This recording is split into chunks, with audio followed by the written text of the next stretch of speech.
చెల్లారెడ్డి నుంచి కామారెడ్డి వెళ్ళే రహదారి, గాంధారి నుంచి బాన్స్వాడ వెళ్ళే దారి, గాంధారి నుంచి లింగంపేట వెళ్ళే రహదారులు పూర్తిగా ఎక్కడికక్కడ స్తంభించిపోయాయి.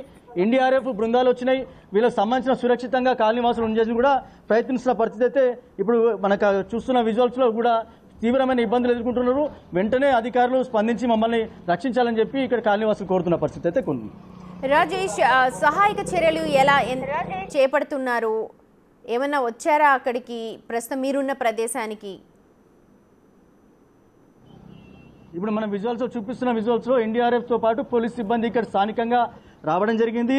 అంతేకాకుండా ఇక్కడ సంబంధించిన ఎన్డీఆర్ఎఫ్తో పాటు ఇక్కడ సంబంధించిన ప్రజాప్రతినిధులు ఎప్పటికప్పుడు అధికారులతో పూర్తిగా సమాచారం తీసుకుంటున్నారు.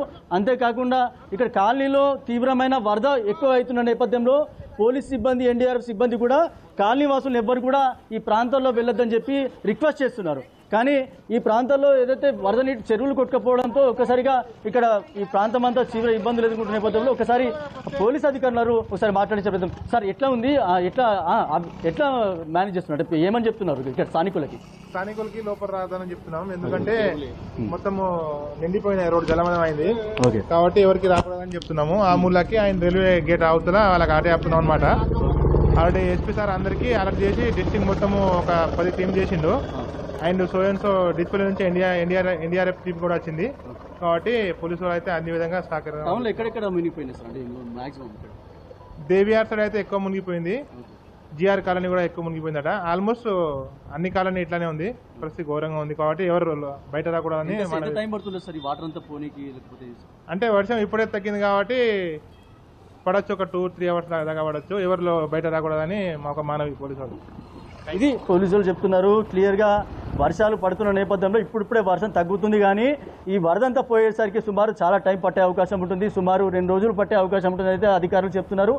ఎన్డీఆర్ఎఫ్తో పాటు ఉదయం నుంచి కూడా పోలీస్ సిబ్బంది స్పెషల్ టీంలను ఏర్పాటు చేశారు. కామారెడ్డికి సంబంధించిన పోలీసులతో పాటు హైదరాబాద్, నిజామాబాద్తో పాటు వాళ్ళు కలుపుకొని పోలీసులకు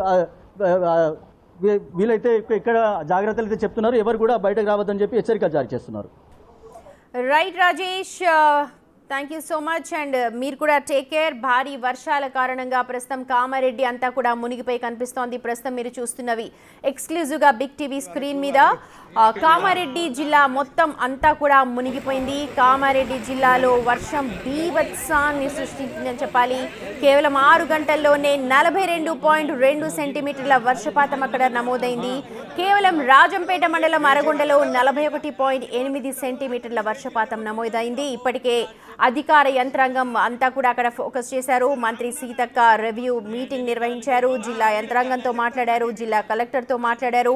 సహాయక చర్యలు ముమ్మరం చేయాల్సిందిగా కోరారు. ఒక కంట్రోల్ రూమ్ ని కూడా ఏర్పాటు చేశారు, టోల్ ఫ్రీ నంబర్ ని ఏర్పాటు చేశారు. ఇప్పటికే సోషల్ మీడియా వేదికగా కొంతమంది పోస్టులు చేస్తూ ఉన్నారు. జిఆర్ కాలనీకి సంబంధించి విజువల్స్ ఎలా ఉన్నాయి, మా పరిస్థితి ఇలా ఉంది అంటూ చాలా మంది స్థానికులు వీడియోలు తీసి సోషల్ మీడియాలో పోస్ట్ చేస్తూ ఉన్నారు. దాని ద్వారా ఎవరైనా అధికారులు మా దగ్గరకు వచ్చి రెస్క్యూ చేస్తే మేము ధన్యవాదాలు తెలుపుతాము, రండి మమ్మల్ని కాపాడండి అంటూ ఆర్తనాదాలు చేస్తున్న వీడియోలు కోకొల్లలుగా కనిపిస్తూ ఉన్నాయి సోషల్ మీడియాలో. వాళ్ళందరినీ కూడా రక్షించే ప్రయత్నం చేస్తోంది అధికార యంత్రాంగం. ఇప్పటికే మొత్తం గ్రామాలకంతా కూడా కనెక్టివిటీ తెగిపోయింది. రహదారులన్నీ కూడా చెరువుల్ని తలపిస్తూ ఉన్నాయి. సో కామారెడ్డి ప్రస్తుతం భయంకరమైన పరిస్థితిలో ఉందని చెప్పాలి. భారీ వర్షానికి ఇప్పటికే అక్కడ ట్రైన్స్ అన్నీ కూడా ఆపేశారు. దాదాపు 4 ట్రైన్లను క్యాన్సిల్ చేశారు, 6 ట్రైన్లను దారి మళ్లించారు. రోడ్ లింక్ కూడా తెగిపోయింది. వాహనదారులు తీవ్ర ఇబ్బందులు పడుతున్నారు. ఇంటి ముందు పార్క్ చేసిన వాహనాలే కొట్టుకుపోతున్నాయి కాలనీలో అంటే మన పరిస్థితిని అర్థం చేసుకోవచ్చు ఎంత భయంకరంగా కామారెడ్డి వాసులు అక్కడ ఉంటున్నారు.